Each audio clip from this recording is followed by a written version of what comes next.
Chapter 4. I'm back in my room, showered and recurling my hair and makeup. But this time with Oliver. I realize now that I've caused the Alpha ceremony to begin late, causing the dinner to begin late, and I've all but ruined my brother's day. Ollie comes from my closet carrying yet another, but darker, green dress for me to put on, and I realize my shoes I left in my kitchen office are now in my room. But I'm too emotionally exhausted to care how they got there. Ollie zips my dress and hands me the shoes. "Good as new," he says, taking in my appearance with a critical eye. I'm nervous, but I know he wouldn't let me walk in to meet my mate looking anything less than amazing. He grabs my hand and starts to walk, but I'm hesitant to move. He turns to look at me and meets my eyes. "No running this time. You have to meet him." I know he's right, but I'm still absolutely terrified. We make our way across the pack house to the Alpha office. As we get closer, I begin to smell him, and I know without a doubt that my mate is in there. He smells like juniper, with orange and cinnamon, and it's almost overwhelming. I feel so pulled towards him, and I've not even seen him. If this is how finding your mate feels with a broken wolf, then maybe it will be so strong for him that I won't be rejected. I grasp onto that slither of hope as I turn the doorknob to enter. My dad and Robert are sitting propped on the edge of their desk. My mom is sitting elegantly in the chair across from them, and in the other chair is Queen Audrey, with King Peter behind her. I briefly wonder why they are here for this, but thoughts are lost when I see my mate standing by the window. He is who I saw from out in the garden, but instead of looking across the grounds, he's staring at me intently. Our eyes lock, and I start to feel unsteady. Oliver places his hand on my back to steady me and whispers in my ear, "Go say hi." Biting my lip, I nod to him and start to close the space between us. To my shock, my mate starts walking towards me as well, and once we've made it to each other, he places a gentle hand on my shoulder and asks, "Are you okay now?" He has kind, pale blue eyes and seems to be genuinely concerned for me. I can't bring myself to speak, and I just nod in response. I see my brother out of the corner of my eye, and I feel so much guilt about how I've behaved today, on his day. I walk towards my brother, and I can tell he wasn't expecting me to, but he pulls me into a giant hug. "I'm sorry I ruined your ceremony," I tell him, and it's the truth. I was so deeply in my feelings that I wasn't concerned with time, and I know it was set to begin hours ago. "You didn't ruin anything, kiddo. You just delayed it," he tells me and smiles down at me. Releasing me from his hug, he grabs my hand and walks back towards my mate. "Prince Seth," he addresses him, "I'm glad to finally introduce you to my sister, Molly. Moles, this is my friend, Prince Seth." "Prince? So that explains why the king and queen are here. Prince Seth and I did all our physical training together. He's a really good guy, Moles," he tells me, squeezing my hand for comfort.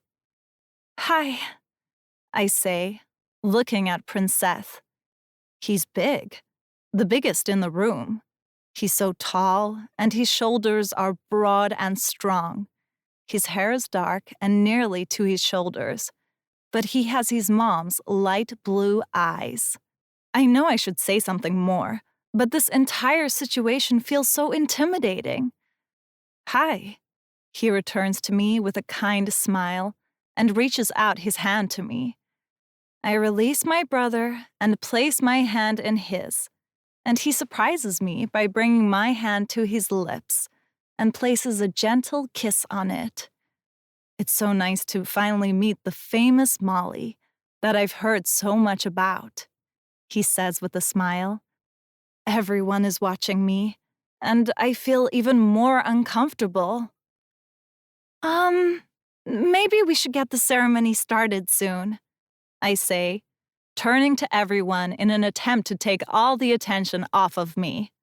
Yes, she's correct. We should get ready to start the ceremony soon. Why don't we head down and give Molly and Seth a few moments alone?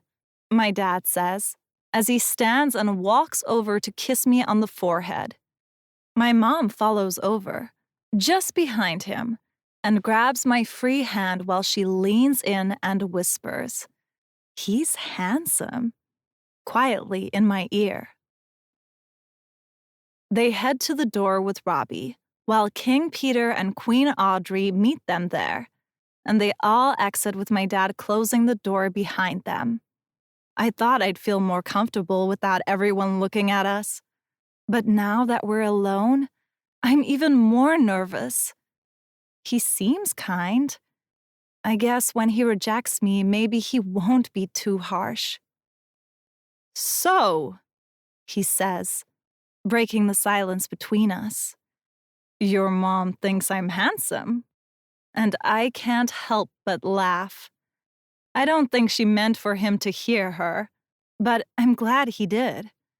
And that we can joke about it. He leads me over to the sofa in the corner, by my hand, which I note he still hasn't let go of. I sit down with him sitting next to me. He's close, and he's warm, and he smells so good, but I can't allow myself to become too attached. I'm sorry I ran away earlier, I tell him, and it's the truth. He doesn't respond, just continues to look at me.